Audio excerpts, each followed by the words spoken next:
Welcome back to Untaming Masculinity, the podcast where we tackle issues relevant to men and their journeys to reclaim their masculinity. I'm Dan, and as always, I'm joined by my co-host and good friend Brad. Good to see you this morning, buddy. How you doing?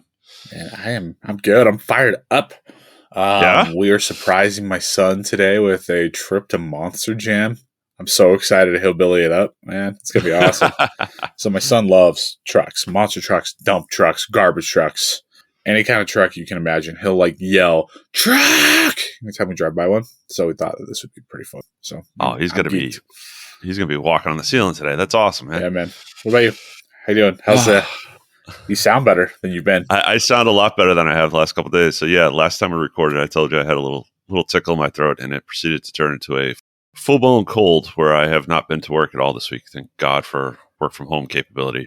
Yeah, I'm getting a little better. Hopefully I'm turning that corner here. Lots of tea and honey lately, which is not my jam, but I'll make it work. Oh, that sounds miserable.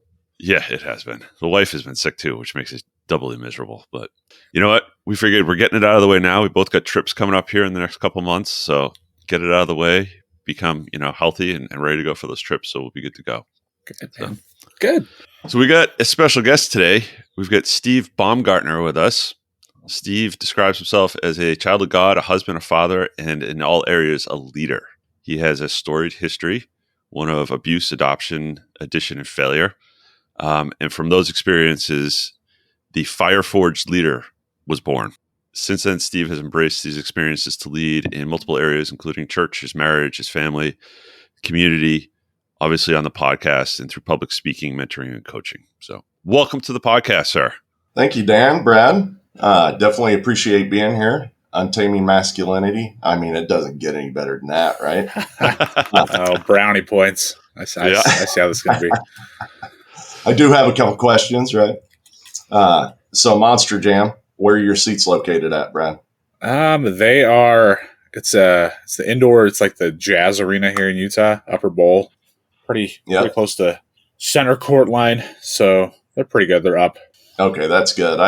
I decided to take my boys to that one time, and we sat in row number 2. I have never had so much mud in my face. Yeah, I can imagine. Just flinging everywhere, man. Yeah. And I don't know what they put in that stuff, but I was like getting pelted with these chunks that were about 6 inches long, and they would hit me in the face. And I'm protecting my boys, kind of like that meme with that guy with the baseball bat stopping. Yeah. That's awesome, man. Yeah, it was horrible, man. It was like a horror movie. And Dan, for you, the tea and honey thing, is it natural honey? I got to ask because my wife will ask, right? Yeah, so that is one thing that I've gotten into is the honey that we buy is local honey. So yeah, that's good. That's good. Yeah. That's all I know about the homeopathic stuff is buy local raw honey. Yeah, I like to do that in general, is buy as much local stuff as I can as opposed to the mass produced, but that's just me. And as far as the Monster Jam goes, that's one of the downsides of being a girl dad. That's something you typically don't get to go to. So, my girl's going too, and I'm sure she's going to be fired up. I think actually my daughters would enjoy it, but if I asked them if they wanted to go, they'd tell me no. I would pick it. So yeah, I agree. My daughter loved it, like you said, Brad. Yeah. But going, hey, let's go to Monster Jam. I probably would have got a kickback, Yeah. Why don't we go to a ballet instead, right? Disney on Ice. Yeah, something like that. Yeah. So, Steve, why don't you give us a little bit more background about you, kind of where you came from, what you're about, and then, kind of lead into what the Fireforge leader experience is. Yeah, so I got a very deep history. I'll try and keep it as short as possible, but I was born in Rockford, Illinois, to a couple of drug addicts. They were both cocaine addicts. I've heard along the line that my mother was a prostitute, in different sections, what have you. Grew up in an abusive household. My biological father, there's multiple stories out there of him trying to kill me and my older brother, and just different things like that. Now, flipping the script a little bit, we were taken away by the state, and we were adopted into a very, very good household. So I'm going to talk about my biological parents as well as my adoptive parents. But I was only 4 when we went into foster care, but most of your growing's in those first couple of years. So I carried a lot of baggage into the future with me. Right. So, I had all that hurt, resentment, abandonment, all that stuff that was just weighing me down, guys. It was a lot of stuff for a kid to carry. And I became a recluse in my life. I just kind of sat back in the corner. I'd read books. I wasn't communicating with people, different things like that. And by the time that I was, starting my early teenage years, about 13, I started getting into, drugs and alcohol and you name it. And I tried it. I fought dragons, up in trees and, whatever else. By the time that I was 17, I had my first kid on the way. I was with someone who was a stripper at the time. I was out there wheeling and dealing and selling drugs and, you name it. Lived on the other side of the law. Quit school, tried to work full time. Of course, I had a fake ID at 17 to work full time. And, things just kind of progressed in my life like that. By the time that I knew it, I was 22 years old. I had 3 kids. I was a meth addict. I was manufacturing. I was selling. I was beating people up with baseball bats. It was just it was a horrible time in my life. Right. And I had to come to Jesus moment. Right. I know both of you are believers. So I'm going to go a little bit more into depth on this. I got arrested. I'm looking at 36 years, burglary, intent to deliver, possession of a controlled substance, and probably 7 other charges, right?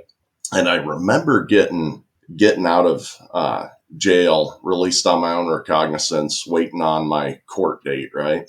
And I went and told my 3 kids at the time that they're never going to see their dad again. And that just hit me like a ton of bricks. I mean, just was really, really heavy. So I tell them that, and I basically just left, right? Because I knew I was going to prison. So I started just wandering, right? What the hell am I going to do? And at this point in time, there was a point that I missed in there. I was actually into some really dark stuff at the time. I had, tried a little bit of satanic activity and, just horrible person that I was at that point in time. But I remember just being out wandering, and I was in the middle of town, so don't get me wrong, but it felt like the desert, right? And me and my my adopted father hadn't talked for years because I was really a piece of crap at the time. And I was crawling, just kind of, I was wandering, but then I remember just being on my knees, and I see my father's house, my adopted father's house, when I look up, and I'm down on my knees, and I just crawl up those front steps, right? And my dad was waiting for me there. And the whole Prodigal Son story just unfolded before me. And I've taken this story and lived it in different points in time in my life. I've been the older brother. I've been the younger brother. I've been the father, in this story. And the Lord just keeps on bringing it forefront to me, right? I'm attached to this story somehow. So anyways, that sparked something in me. I don't know what it was, but it sparked something in me. And it's like, you know what? You got to take this step, this step, this step. I begged my father for help. He accepted. He helped me find a lawyer. He got me into a treatment program, all that kind of thing. And as we were doing all that, I also found out that my wife at the time was cheating on me. Go figure, right? Given her past. So I had to deal with that. And, there was just quite a few things in the middle of that. But I started rebuilding my life.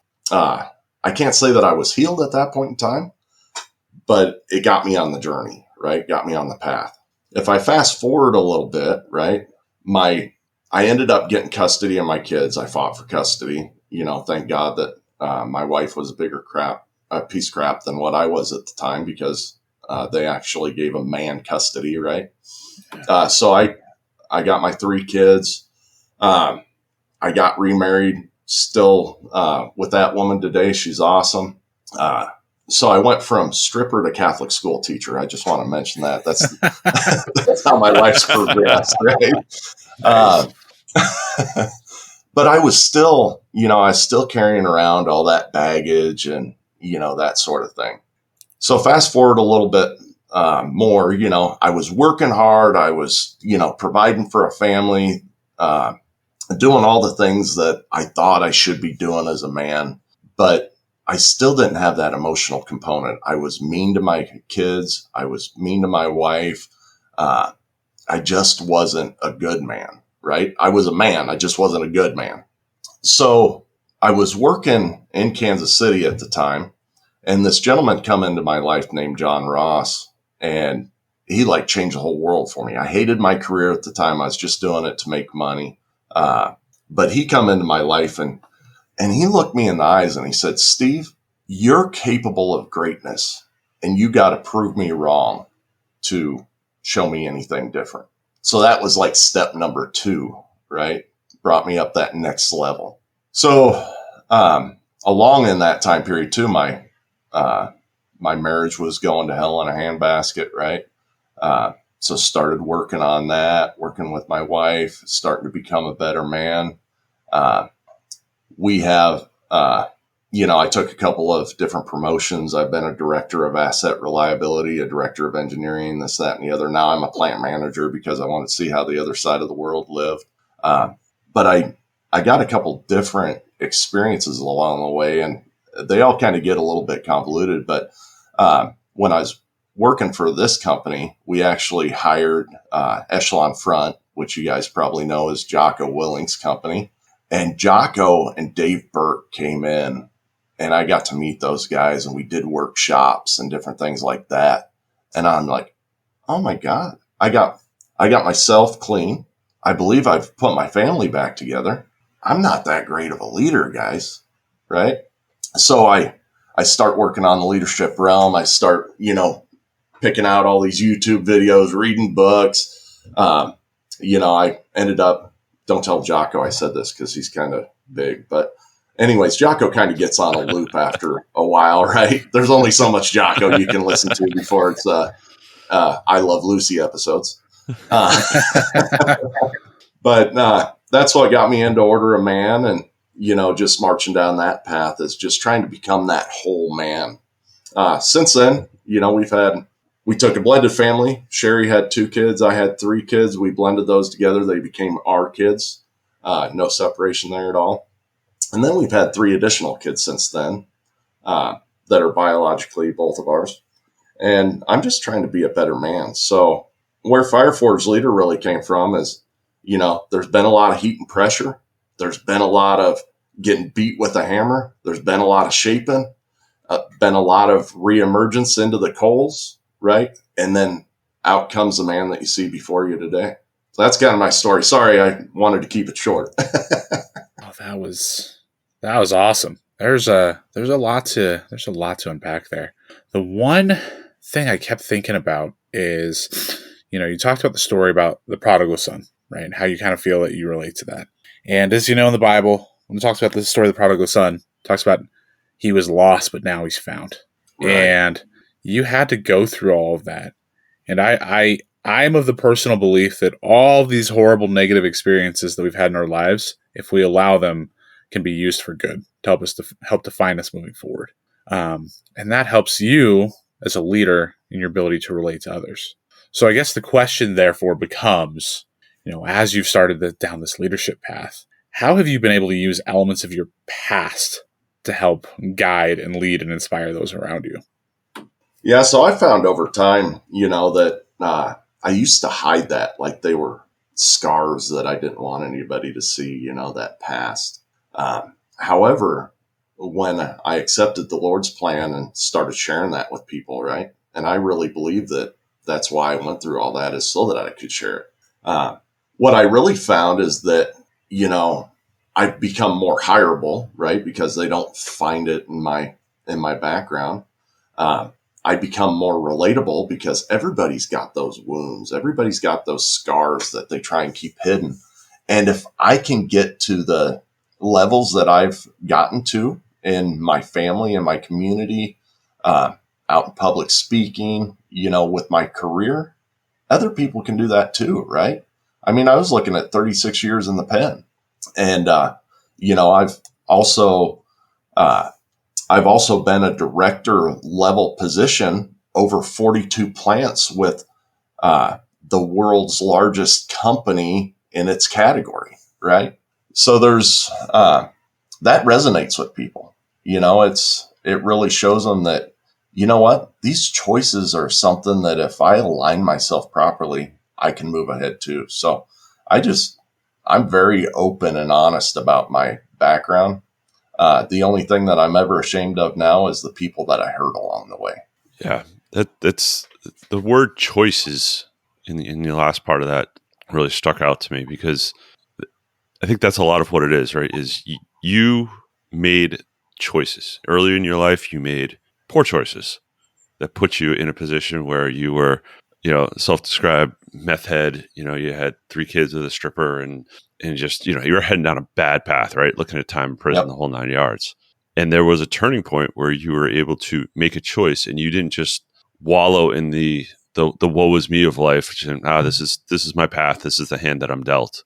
You made the choice to really kind of pursue excellence and get out of that life. So I think that's a strong message, and I'm really glad to hear that you're incorporating that into your talks and into the way you communicate with people, because I think that's an important message for people to hear, that there's always a choice. There's always an option to make yourself better.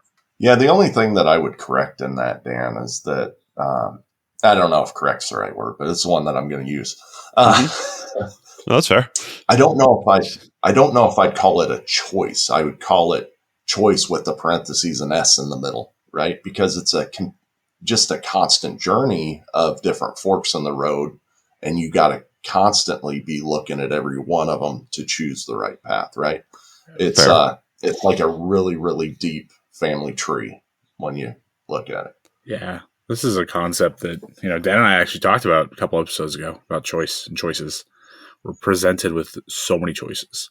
And the interesting thing is, along the way, we're going to make some bad choices. Obviously, as you alluded to when you were talking about your story, not every choice from the time you fell down on your knees and realized I got to change some stuff in my life was a good one. There's some bad ones along the way too. Yeah. But it got to a point where you started making more good choices, and those helped forge you to where you are now. There's a constant battle. It was ongoing. To this day, you're still battling in some capacity. Oh, yeah, 100%. 100%. I was just telling Dan before we got kicked off, because we were both on a little bit early, but my wife and I rejoined a marriage encounter group that we used to be in, which is a marriage enrichment community is really what it is. But we just started going back there, and, we moved back down to Kansas City about 6 months ago, and our marriage has been a little bit rough for the last 6 months. I've been out there, promoting what I do. She's been homeschooling the kids, she's the wonderful mother, but our marriage has been on the rocks. So this was a choice to get that going back in the right direction again. Yeah. And every one of those bad choices that you mentioned, Brad, I guess I look at them like assets, right? Yeah. We're always judged as humans on how many assets we have, the nice house, the nice car, the 2.5 kids, whatever the case is, right? And the communities that you're in. But I look at every one of those experiences as the assets in my tool bag that I can just reach into. And when someone needs it, I got it there, right? And I just got to grab it. Hope that makes sense. No, that absolutely makes sense. It's very interesting you say that. As we talk about leaders and as we talk about men, it's really, as you were saying earlier, it's really easy for us to just say, you know what, I've got these things in my past that I'm ashamed of. There's this consternation, there's this fear, there's just guilt. But you know what? As you were talking about it made me think, we're so drawn to the story of somebody like the Prodigal Son. We think of the men who have gone through real struggle and the fact that they've been able to overcome. And that's what makes them so endearing and so powerful. We're not always drawn to the concept of the perfect guy who, was an Eagle Scout, who served his community, who got a 4.0 in college, who's become wildly successful. That doesn't resonate with people. It's the struggle. It's the battle. Like, you look at all the historical battles, you think of the story of Homer and all these things throughout history. Men have always been drawn to struggle and to challenge and to overcoming those things. And that's really what makes you and your story and your example so powerful is look at all that I've overcome. Look what I've been able to do. Look what I'm continuing to do. People are drawn to that. I'm sure as a leader, you've seen this in the workplace. Like you're able to relate to your people that much more and get that much more out of them and help them perform that much more simply because of that. So, I mean, what do you say to something like that? Oh, 100%. And I don't know how old you are, Brad. I'm going to guess mid-30s, late 30s. Yeah, late 30s. Late 30s? Yeah. And I heard, Dan, you're 45 on one of your last episodes. So not quite. Not quite. So don't tell I'm 47. So we all remember the 90s, right? Yeah. And in 90s management style, you weren't supposed to get personal with people.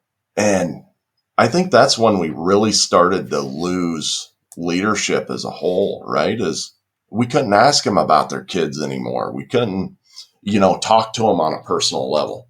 Yeah, even in the early 2000s, right? It was frowned upon, and it still is in some companies today to talk to people on a personal level. But you know what? I've always said screw that, right? Because you can see the magic that happens when you talk to them and you lay your stuff out there. And then I have people come up to my office all the time. Hey, I'm having this problem. Can you talk to me about it? Right. And that's all that they want is they want me just to kind of talk through it with them. And what they're using me as a sounding board because they know that they got this mirror of experience there in the same kind of thing that they're dealing with at the time. And then, the poor marriage example that I gave, right?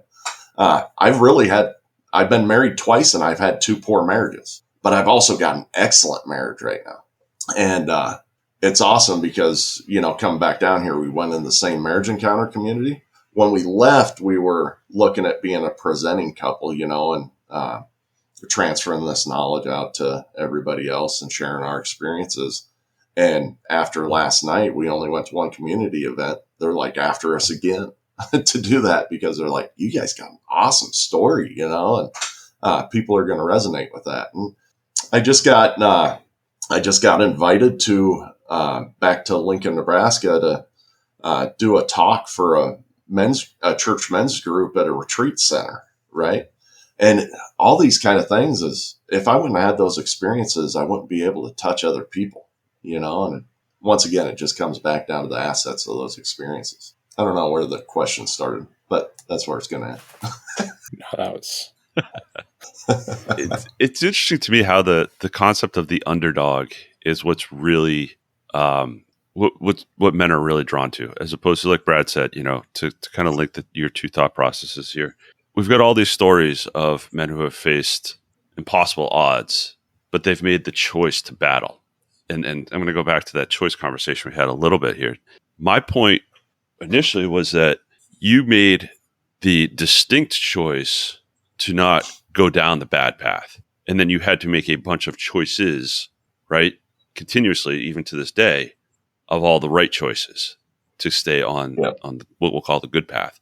That and the insurmountable odds, quote unquote, concept is what really draws guys and what I believe is so powerful about your message. It's, like you said, you went from slinging drugs to being a director of how many plants did you say? And from a number one company in the world at the time. Yeah. So I mean 42. that's a huge shift.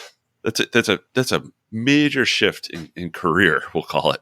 And guys are attracted to that, like moths to a flame. The fact that men are capable of such change, and they're going to be looking at guys like yourself for the story and for the glimpse of what was it. But I truly believe it comes down to that singular moment where you have to decide, I'm not going to keep making the bad choice. I'm going to at least try to continuously make the good choice. Yeah, I agree. And I would define that choice a little bit, Dan, that my choice, my crux of that first branch, right, is really when I chose to kick the devil out of my life and accept God back in. Yep, absolutely. Right? So yeah, that I like the way that you put that because it's really the trunk becoming those first couple branches. Yeah, it's really where you veer off. Yeah. Yeah. So I'm going to ponder on that, probably have a podcast on it one day. You're welcome. You can send all the royalties our way. Yeah. Yeah, there you go. I mean, you know how much podcasting brings in. So, I mean, yeah, I'll send all of it to you. All 12 cents. Great. That's cool. So, Steve, here's obviously you've had an opportunity to manage huge teams, and you take a lot of this life experience and how you've become resilient and how you've learned to simply be that guy. How have you been able to apply these principles to allow your teams to flourish? Right? Like, it's something you look at all this stuff that you've done, everything that you've accomplished. Finding a way to apply that to leadership can be a little tricky. It's not easy. It's like, hey, I've been a great man. I've overcome a lot of stuff. What are some things that you've used or some principles that you've applied going into leadership to help inspire others to perform at their best?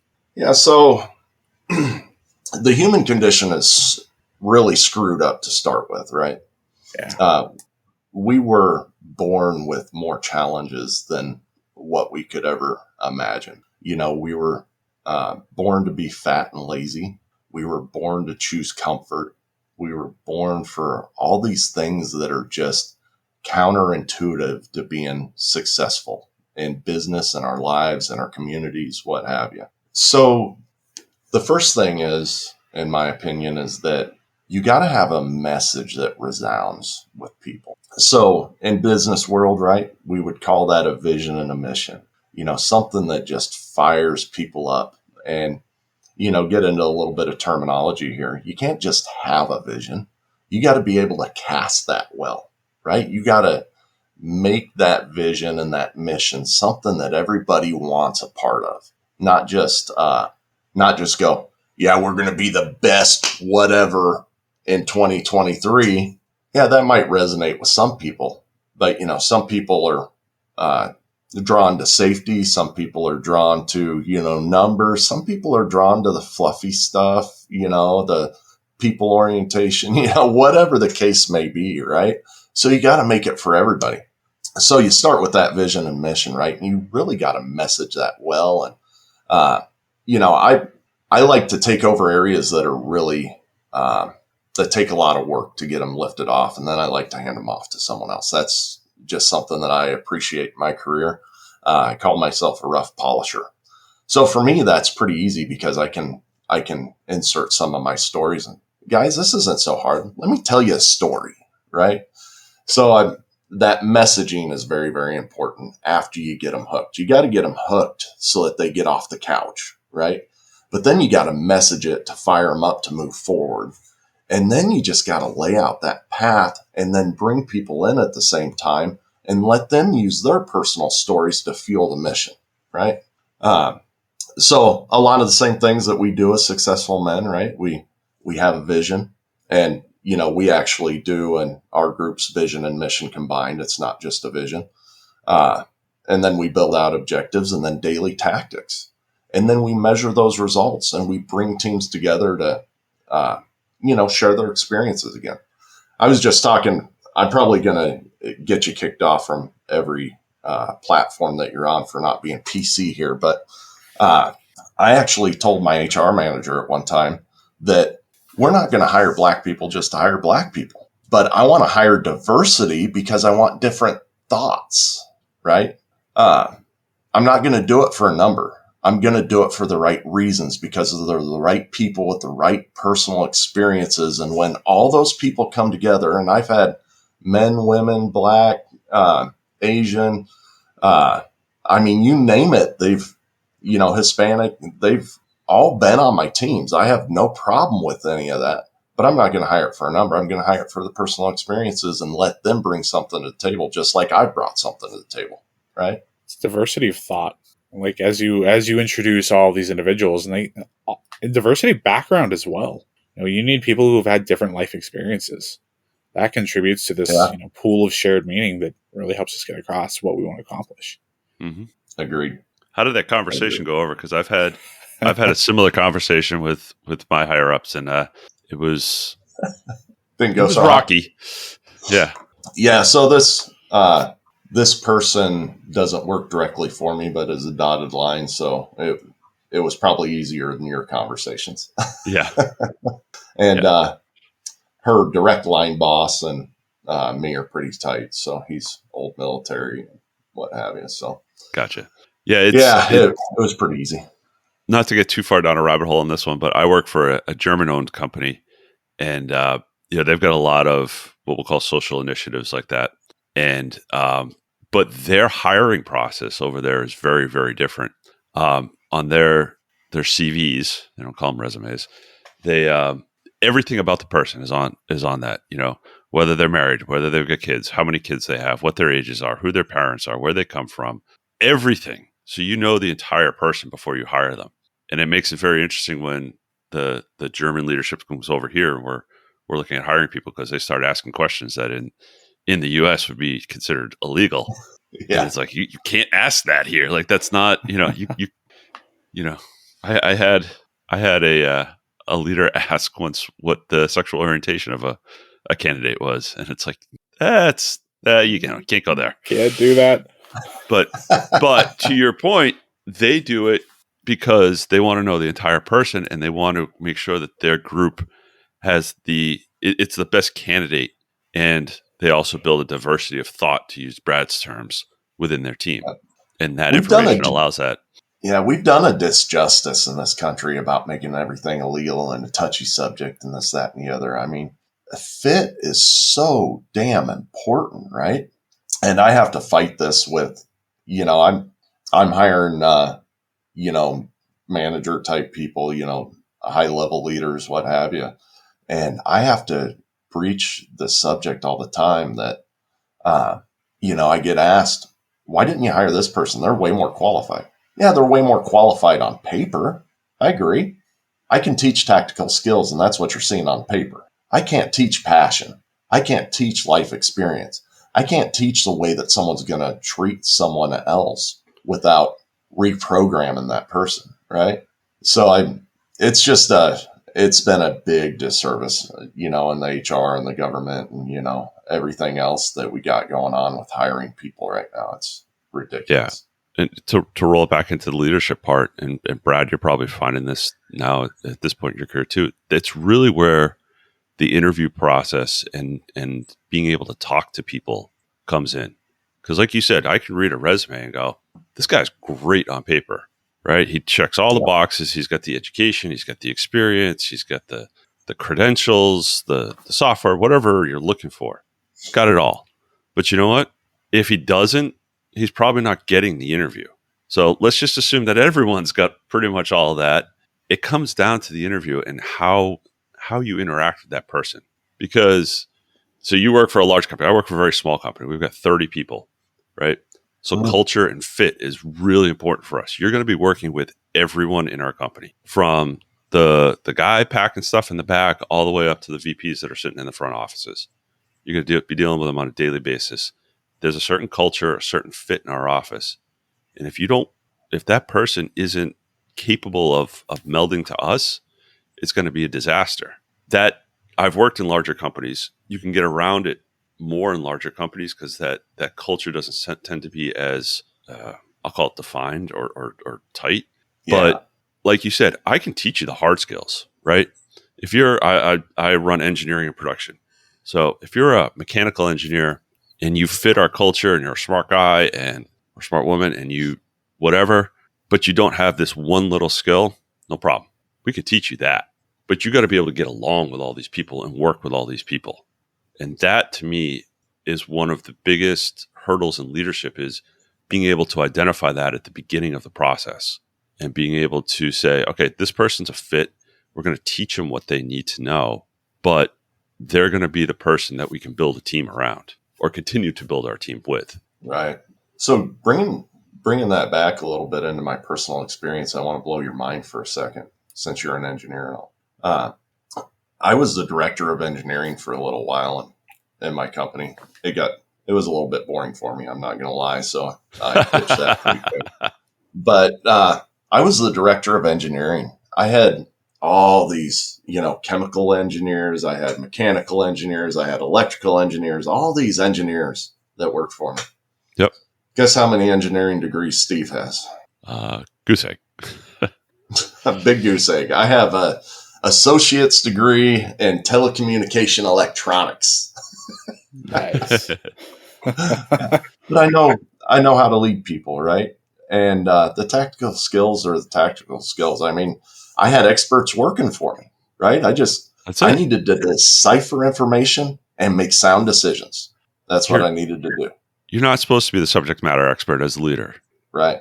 But so many people get hung up on all the tactical stuff, right? Going back to what we were talking about, those tactical skills are what matter to these large companies. Yep. And, they got to have a master's in this and so on and so forth.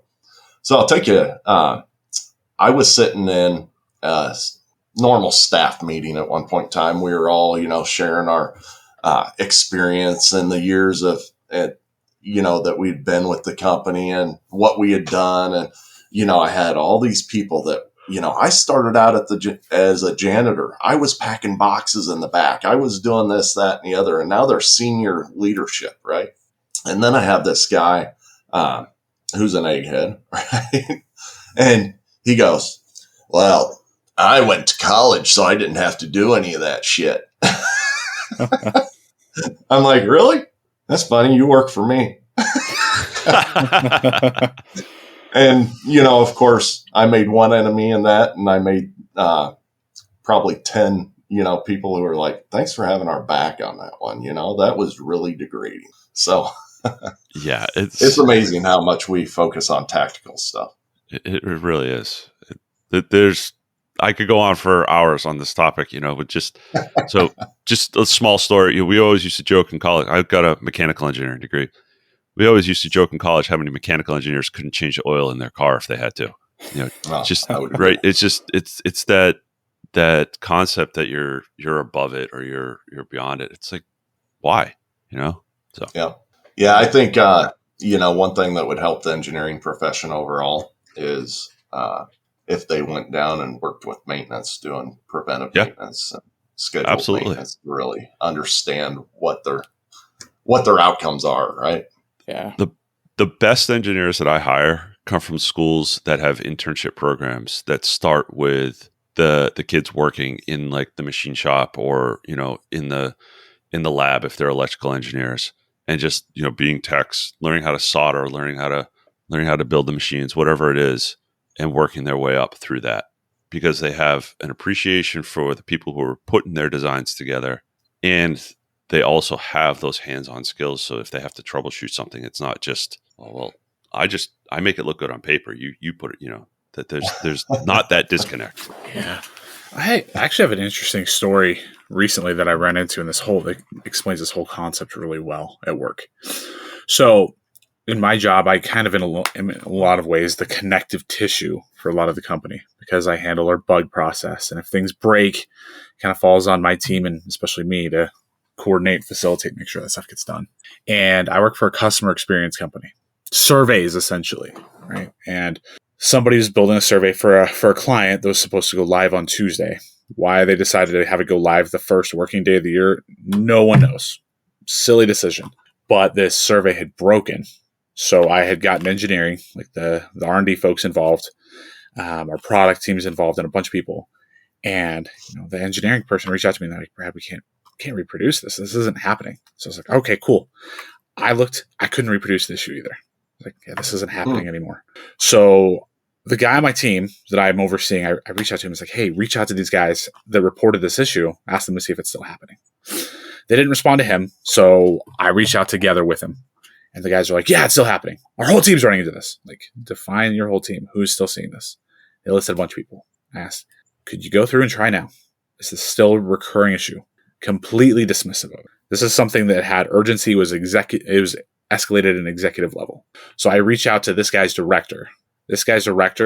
I'm like, hey, can you do me a solid? I just need you to test the survey. It'll take you 3 minutes. Let me know if it's still happening. He gets back to me 10 minutes later. I'll look into having somebody on my team take a look at this at some point. So he was above it, right? He didn't want anything to do with it. It's like, this is ridiculous. I got to get this sorted out. So I reached out to the vice president over our product teams. He immediately gets back to me, says, let's do it. He's a vice president. He's third in command from the top, right? He reports to the CTO, who reports obviously to the CEO. It wasn't beneath him. He's like, yeah, let's do that right now. He went through and did it. And I took a couple people on my team that I've identified as potential leaders. I'm like, guys, I'm going to show you an incredible example of leadership. Here's a VP. I asked him, hey, can you help me, please? His answer was an immediate, yeah, let's do it. It wasn't beneath him. He didn't pull rank. He was all about collaboration and getting stuff done, which was awesome. Yeah. No, that's awesome. And there's a good message there. I mean, every now and again, when it really matters, you got to step into the front line, right? I remember we were just having, our busiest season in the company or the plant that I work for right now. And once again, I'm a plant manager, so I'm responsible for this entire plant. Holiday seasons are our biggest time period, right? We're direct shipping to customers. Everything's got to be right. Every little detail. All of a sudden, I got a huge mechanical downtime, right? And it was bad enough that we had a new person just walk off the line. And,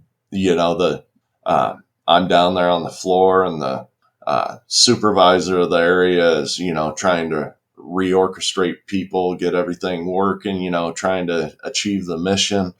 And there's just this open hole at the beginning of the line, and, products starting to hit the floor and different things like that. And you know what? I strapped up and I got to work. And, my number 2 in command, he came out there and saw me up there pushing meat and what have you. And he's like, you can't be doing that. I'm like, what do you mean I can't be doing that? He goes, we got people for that. I said, well, we had an open hole at the time. I'm going to do that. But there's so many people who came up to me after that. And they're like, you know what? We've never seen a plant manager do something like that before. And, other times I'd just been in the break room, and I'll sit down at a table, start talking to people, and they've never seen that before. When the hell did we ever think that leadership is somewhere where you sit on a throne? We've been summoned to lead through service, right? Not through power and perks and all that kind of stuff. Yeah, go ahead and take the perks, but earn them first, right? And you earn them by leading. So I love that example. There's so much power in that example, because it's not only did you earn respect, but you set the example. And I guarantee you're going to see guys or people at your plant, when they see something like that, they're just going to step in the future. You know, if Steve can do it, then anyone here should be willing to do that as well. Step in and just jump in and help and get, accomplish the mission. And that's really an important thing. I would agree. It's something that every place I've worked at that has good leadership has an example like that. I know in mine right now, I've got a VP who is more than willing. Every once in a while, if we're a little short on the floor, he'll come out and he'll start inspecting stuff, or he'll start, helping with assembly or whatever. And it doesn't happen often, but it's every once in a while. And like you said, he walks around, he talks to everyone, how you doing? How's the family? He remembers their kids' names, just little things like that shows the humanity of leadership. That's so important to building that team and building that relationship value that is critical. And as a leader, it builds your, like you were talking a little bit before about assets, it builds your bank account up a little bit, so that when the times get hard and you need to really push on somebody, they know that you're pushing because I have to push, and because we as a company really need this, and not just because I'm that ass who lives up in the ivory tower and what I says goes. Right. Yeah, it's amazing how many people that like to live in that world and just suck up those benefits, right? And it generally doesn't end up well for them. I mean, if you just learn by example, those guys don't get ahead, right? But I do want to throw a little bit of a caveat in there. You can't do that all the time as a leader either, because you can get sucked into that world so quickly. You got to be able to pull yourself back out of it as well, and make sure that you're looking at the bigger picture. So just wanted to throw that in there for the listeners, that they don't believe that we think that they always need to be on the front lines, right? And you can't be Superman, right? You hire people to do a certain job, right? So I'm getting to the point in my career now where I'm managing managers, and that is one of the hardest things for me because it's remembering that I hired this person to manage this group, and frankly, I'm going to say this in a weird way, but I don't care how you manage the group so much as I care about the outcomes. And if you're achieving the outcome, your management style is your management style. If it works for you, great. I can counsel you on what I've found to be successful in the past, but I can't come swooping in every time and be like, no, do it this way, or no, let me help. I have to let people flounder a little bit. But in your situation, right, if you're at a point where it's your busy time of year and products got to get out the door and there's a hole in the system that you can fill, by all means, do it. Right. That was the most important thing at that moment. It wasn't the report I needed to make to my boss, right? Right. Yeah. So, yeah, there was I lost it. So it happens sometimes. I'm getting older, right? Yeah, I didn't write it down. You're getting up there in age at this point, Steve. That is such an interesting concept that Dan raises. I'm a fairly new manager, people manager in my company. First time I've been a people manager, and my boss has kind of prepared me and groomed me in a lot of ways for this. And I've noticed in the last couple of months, he's becoming more and more detached, not because he's still not a great manager, but because he wants me to start making those decisions and learning and floundering, as Dan said. And at first I was like, well, is he mad at me? Like, well, where is he? No, he's just allowing me an opportunity to grow. That's trust. Yeah. That's agreed, trust. But what he's also doing is, so going back to the Fireforged example, right? Every statistic that I've ever read, the numbers vary a little bit, but when it boils down to it, the way people learn is 10% through book learning, 20% through mentorship, and 70% getting your damn hands dirty, right? Yeah. And sometimes when we're bringing new leaders up, I love your boss right now, Brad. I love how he's doing it because sometimes we remove the how do I want to put this, just the experience of and the opportunity of having someone, just the opportunities of being able to fail, right? So some of the best learnings in my life have been fail, change, right? Fail, change, and that goes with people too. There was times in my career when, I was a horrible leader of people, and I would have a boss. He wouldn't do it in front of those people, but afterwards he would pull me aside and go, hey, if you would have addressed blah, blah, blah with this response or, kept it down to 3 words rather than 30, right? It would have given you a better outcome in this situation. And I would apply those and work back and forth. But I had to be out there on the, in that role and doing it before I could even learn those lessons, right? You gotta be able to fail and then learn from them in leadership for sure.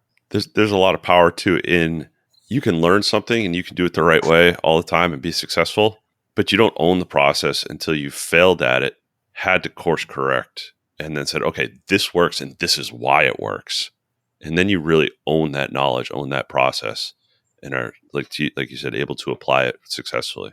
Right. Yeah, that was. I'm excited for you, Brad. This guy seems like he's going to be a pretty good mentor for you over time. Yeah, I think he's doing it right. Yeah. No, it's worked out well. It was just one of those things where he's allowing me and giving me the bandwidth to fail and to grow and to flounder and to struggle. And there's so much growth in that. That comes back to anything that we're working on. There's only so much hand-holding you can do with somebody who's working on something before you have to just let them figure it out on their own, just like you said. So that's 70%. You can read all the books in the world. You can watch all the YouTube videos or training videos in the world. That's not where the experience comes and the lessons come. It's from actually doing it, failing, learning from your failures, iterating, moving forward. Yeah, 100%.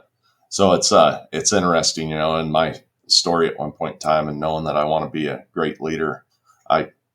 This is all metaphorical, of course, but I lifted my head above the clouds of everything, right? And I kind of looked around and there's just this whole abyss out there of good leaders. So it was really inspiring when I actually picked up on a few key things that your boss was doing, Brad. So like I said, I'm excited for you. You don't run across good leaders very often. Yeah. Well, cool. Thanks, guys. Okay. Coaching session out of this. This is awesome. Well, Steve, I think we could keep going here for hours, but I want to be cognizant of your time. And we've been going for about an hour here. So why don't you let the guys know where they can find you online? Yeah. So, if you Google Fireforge Leader, there's hundreds of thousands of things that come up, but I am on Instagram, LinkedIn, Facebook, and on every podcast application except for one, and mainly that they made it to be a big pain in the ass, so I gave up. If your application's that hard to run, for the podcaster, I can't imagine what it's like for the listener. So you just don't need to listen to me on that one because you're not going to like the experience. But yeah, I'm going to be having a website that'll be launched here in Q1. I'm also working on the rough draft of my first book. So that definitely going to be published in 2023. I got 2 publishers who want it right now. I just got to figure out the space that I want it in. So I'm just kind of everywhere. If you want to get a hold of me by email, it's steve@fireforgeleader.com. Awesome. We'll have links to all your socials and the website and the podcast as well on the show notes. So I think we're going to close it up. Brad, you got anything that you want to add? Steve, thanks for taking the time. It's obviously you were somebody I was really excited to talk to because we got to know each other a little bit back October of 2021. And I've always thought you're just a really insightful guy who brings a lot of value and, honestly, some levity to some really cool conversations. So this has been a fun conversation. Appreciate you. Oh, I agree, Brad. And appreciate you too, man. We've had a lot of conversations since then, and they've always been impactful for me as well. So I think, just a final lesson to come out of this is that it doesn't matter where you're at or what your experiences are. They don't have to be as drastic as mine, but, use your experiences just to add value wherever you go, right? Yeah, that's a great way to end it. Fellas, thanks for listening. Check us out at untamingmasculinity.com, where you can find show notes to this and all of our other episodes, as well as links to our social media, especially Instagram, where we've been very active. Give us a rating and review on your podcast player of choice. That helps us spread the word to other men and gives us visibility to help us spread the message. Finally, make sure you come back next week for some great content.